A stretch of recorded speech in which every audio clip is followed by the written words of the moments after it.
Chapter 12. Have you lost your minds? Said the lead guardsman. Where do you think you're going with that char? Dougal looked around him. Riona stood stock still, her hands gripping the chain linked to Ember's manacles. The char was equally quiet, but Dougal saw that her leg muscles were bunched for sudden flight. Colleen, always accommodating, smiled and raised both arms. Golik crossed his, scowled, but said nothing. Officers, said Dougal, raising both hands in front of him as to ward off an expected blow. We have a good explanation for this. Explanations later, said the officer. Hand over that prisoner. Now. Hand it over. Dougal looked at Riona. She bit her lower lip and then offered him the char's chain. Very well then. Ember's eyes went wide and white, and Dougal was sure the char was going to try to bolt. She would not make it 10 feet before the riflemen on the walls cut all of them down. The Azura running the gates stepped between Ember and the officer. Just a moment, Lieutenant. What are you doing with my property? Your property, Master Cranks, said the officer, towering over the small Azura but no longer reaching out for the chain. Why are you smuggling a char into Ebonhawk? My studies, of course,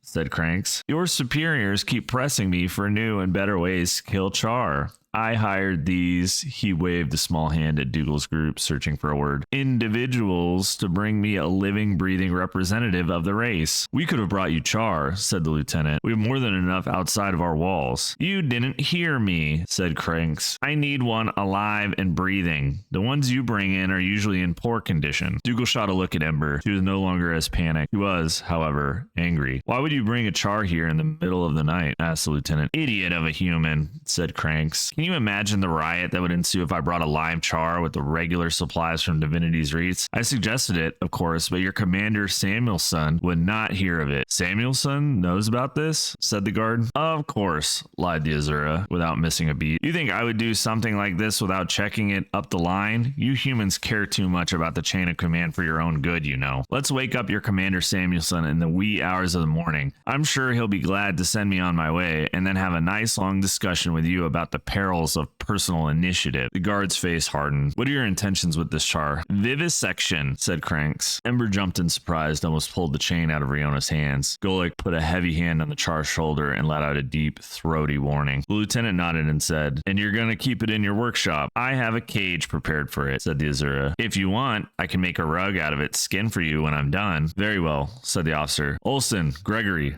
escort Master Cranks to his workshop and stand guard outside. I will send relief in the morning. Excellent, said the Azura and motioned to Dougal and Riona. You lot, bring the prisoner and follow along. I have much to do before sunrise. As they walked away under the watchful eyes of the heavily armed Ebon vanguard on the walls, Dougal started to say, that was very... Silence, snapped the Azura, raising hand to hush Dougal, but not missing a step with the two guards. Don't talk. Watch the prisoner. I don't want it to bolt now before I get my chance to peel back its ribs. Dougal fell back alongside Riona, wondering if he was dealing with one of Clagg's relatives. They strode through the cobblestone streets of Ebonhawk, and even in the darkness, Dougal felt a pang of homesickness. The streets were empty, and the night shutters of the upper stories bolted tight. Curfew was still in force, as it had been in his youth. There was no one visible on the streets, but Dougal knew that the alleyways were alive with sneak thieves looking for targets and teenagers daring the wrath of the authorities. He had done both in his time. Buildings and walls were mostly of gray stone, carved in the quarries behind the city, shaped to fit together like pieces of a puzzle. The upper floors were whitewashed, but in daylight, they were dingy gray from the regular dust storms that blew up from the south. In the wan moonlight, they were as pale as phantoms. Still, here was an old storefront he used to visit, and there was the fountain he remembered. The last was the tavern, where he and Dak and Jervis and Vala, Marga would gather after patrol. He thought of them all in that pale, dead city, and his heart sank again. He looked at the others. Helene had her hood up, and Golik looked particularly bored. Ember looked about, possibly scouting for escape routes. His eyes locked with Riona for a moment, and he saw in them the same sadness he had felt. At last they reached a particularly thick, reinforced door attached to a particularly dingy and windowless building. Guards took up positions on either side of the door as Cranks fumbled with a set of oversized keys. He made a great production of opening no less than 3 sets of locks and swinging the door inward, then stepped aside. To the guards he said, see you in the morning. To Dougal he said, you lot, inside.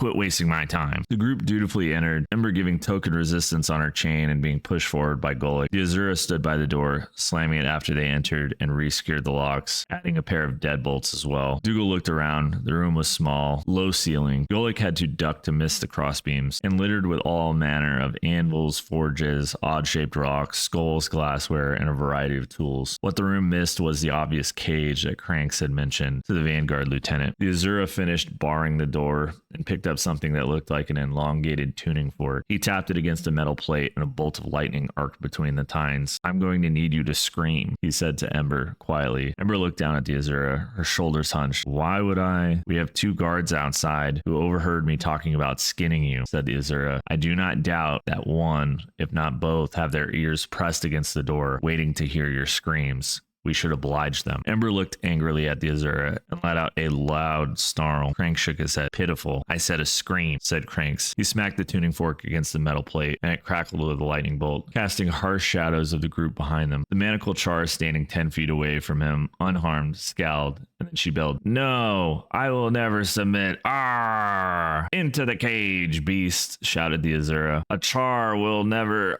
The pain, my fur. I'm burning," cried Ember. "You do not know pain yet. Into the cage." Cranks tapped the fork for a 3rd time. It exploded in a shower of sparks, matched by Ember's own ear-piercing scream. "Throw it in the cage and we can begin," said the Azura. "Yes, Master Cranks," shouted Golik enthusiastically. Riona and Ember both looked at the Norn, their mouths open in disbelief. Golik raised his eyebrows and said, "Just trying to help." "Good," cried Cranks in triumph. "Now administer the sedative and we can begin. I want to flay this creature alive." And he calmly set down the lightning fork and said in a low voice, "That was very good, Char. Have you done that professionally?" "I've had my opportunities," said Ember, no longer as panicked as she had once appeared. "Very well," said the Azura, listening for a moment to his door and then nodding to the others. "Come, we should be out of here. Lieutenant Stanford will not dare wake his commander, but you can bet that he'll be there in his office with the first dawn's light. And don't touch that." The last was directed at Golik, who was reaching out for the lightning fork. Cranks pulled a bag from one side of his work table and put the fork into it, along with a couple of flasks of bluish liquid and a couple other tools. He adjusted a few things on his workbench. He looked around the workshop and let out a sigh, then turned towards a back wall stacked with barrels. He opened one of the barrels, reached in, and pulled a switch. There was an entire wall complete with false barrel fronts, sprung outward, revealing a narrow set of stairs descending into the earth. "Follow me," said the Azura, pulling a small gem from his pocket and blowing on it. It glowed with an amber radiance. As he walked down the stairs, other gems set into the walls glimmered to life, with wan flames that provided a minimum of guidance. Riona, still holding on to Ember's chain, followed Cranks. Colleen and Golik went next, and Dougal brought up the rear. He looked around the empty, windowless workshop and thought he heard the sound of cooling metal ticking away as it contracted. He wondered how long the guards outside would be content with listening to a sedated Char behind a closed door. As Dougal worked his way through the passage, he noted the smaller gemstones were already fading. They walked for what he estimated to be 2 city blocks, and then turned right and then walked another one. Dougal tried to visualize where that put him in the city,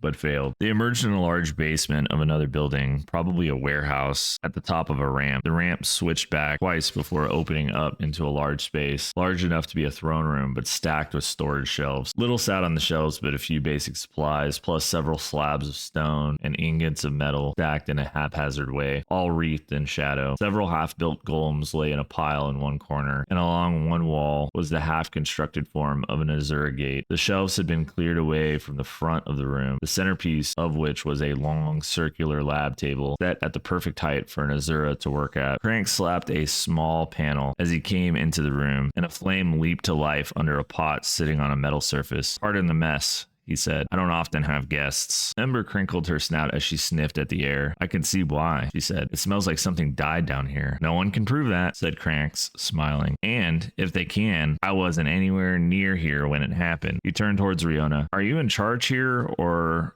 are you just the only one to hold the Char's chain?" Riona nodded indignantly. "While we appreciate your aid, our business here is our own. We must leave this place as soon as possible by orders of the Queen of Kryta." "Right," Crank said. "And I'm really Master Snaff of Destiny's Edge." "I assume you are the General's man in Ebonhawk," said Dougal. Crank sneered at that. "She didn't mention me by name? That sounds like Soulkeeper, coming and going. She is too clever by half sometimes. Thinks she's running the Order of Whispers or something." "The what?" asked Colleen. "Tactician Cranks of the Vigil," said the Azura, quickly introducing himself with a small bow, returning to Riona. "You're a crusader. Almora recruits people like you. We are both crusaders of the Vigil, said Ember. I am Ember Doomforge. The human female is Riona Grady, and she speaks the truth. Our mission is on behalf of the Queen of Kryta. Cranks nodded. Soulkeeper warned me you people might be too sharp, but when I joined the Vigil, I had no idea that it might ever sink this low. Smuggling a char into Ebonhawk? Has she lost her mind? Colleen opened her mouth to point out it had been Dougal's idea, but Dougal raised a hand and silently pleaded with her to keep her helpful truths to herself. What did General Soulkeeper say in her message? Said Riona. Very little, said Cranks. Very need to know she is. Expect visitors that will need to leave Ebonhawk quietly. Some may be problematic. Problematic? She is a master of understatement. She provided the date and time to reconfigure the gate. That was some mighty arcane nudging, by the way. They're going to have to recalibrate an entire bank of crystals after that one. Don't touch that either. Golik had found a pack hanging on a nearby peg. Intrigued, he looked at the Azura sheepishly as he edged away from it. Very well, said Riona. You've gotten us here and past the Ebon Vanguard. Where do we go from here? I have to go out and make a few final arrangements, said Cranks. Plant a few false leads and wrap up some personal business. Then we will go out by way of the sewers. Sewers, said Riona. We, said Dougal. We, said Cranks. After this, I'm burned as an asset,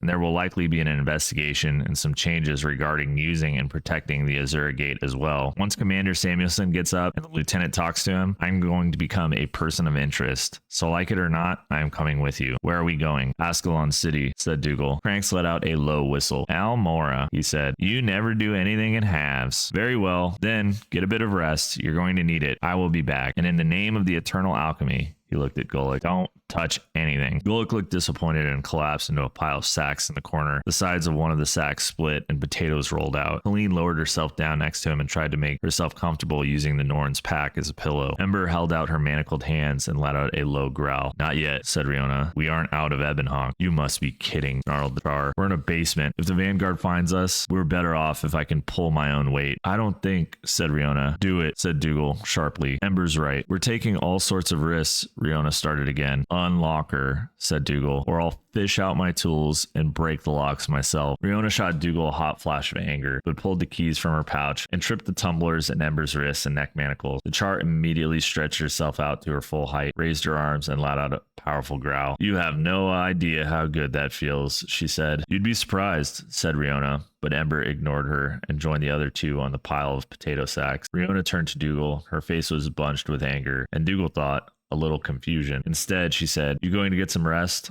I'll stand watch until Tactician Cranks gets back. You froze, said Dougal. At the Azura Gate, you were willing to hand over Ember. You would have thought of something, said Riona, but Dougal shook his head. You could have handed over your magic purple stamped letter, said Dougal pointedly. Orders from the Queen of Kryta and Logan Thackeray. Thackeray's name doesn't hold the weight around here. It once did, she said. And as for Queen Jenna, you know that most of us here think that she is a distant authority at best. Dougal ignored her and continued, still keeping his voice down. But instead, you would have handled one of your fellow crusaders over. A Char crusader, said Riona, her voice low, but her face flushed, and she knew the risk. Besides the point, said Dougal. Riona was angry now. You remember the other night when Crusader Doomforge said she would do anything to make sure the mission succeeded, even if it meant the death of one of us? Dougal nodded. She continued hotly. I feel the same way. If we're going to fight and die there at the gate, the mission would have failed. You know that. Ember knew that. She would have sacrificed herself if she had to. That's how the Vigil operates. We were lucky, said Dougal. You are lucky, said Riona, calming herself. That's why you survived long enough to come along. And are you really one to lecture me about sacrificing allies? Dougal opened his mouth, but nothing came out. Riona nodded in triumph. Now, if you don't mind, I could use some time away from all of you. And with that, she retreated to the far side of the room and wrapped herself up in her cloak. Watching Ember and the others, Golik was already snoring loudly. Dougal let out a long breath and looked at the brooding Riona on one side of the room and the three non-humans on the other side. He walked out to the low-height Azura table and tested it. It seemed strong enough to support a full-grown Norn. Dougal laid down on the tabletop, wrapped himself in his cloak, and was asleep in moments. His sleep must have been dreamless because the next thing he realized, he was being shaken by the shoulders by a small child. Wake up, you buka, snapped Cranks, rolling off of him as Dougal sat up, blinking back his slumber and wondering if he was ever again going to sleep through the entire night. As Cranks' angry face came into focus, he managed a mumbled, "What now? Where is she?" said Cranks, and looked over at the others. Colleen was pulling herself to her feet, and Ember was shaking the Norn from his deep slumber. He was all Dougal could manage. "The girl, Riona," said Cranks. "While you've been sleeping, she wandered off."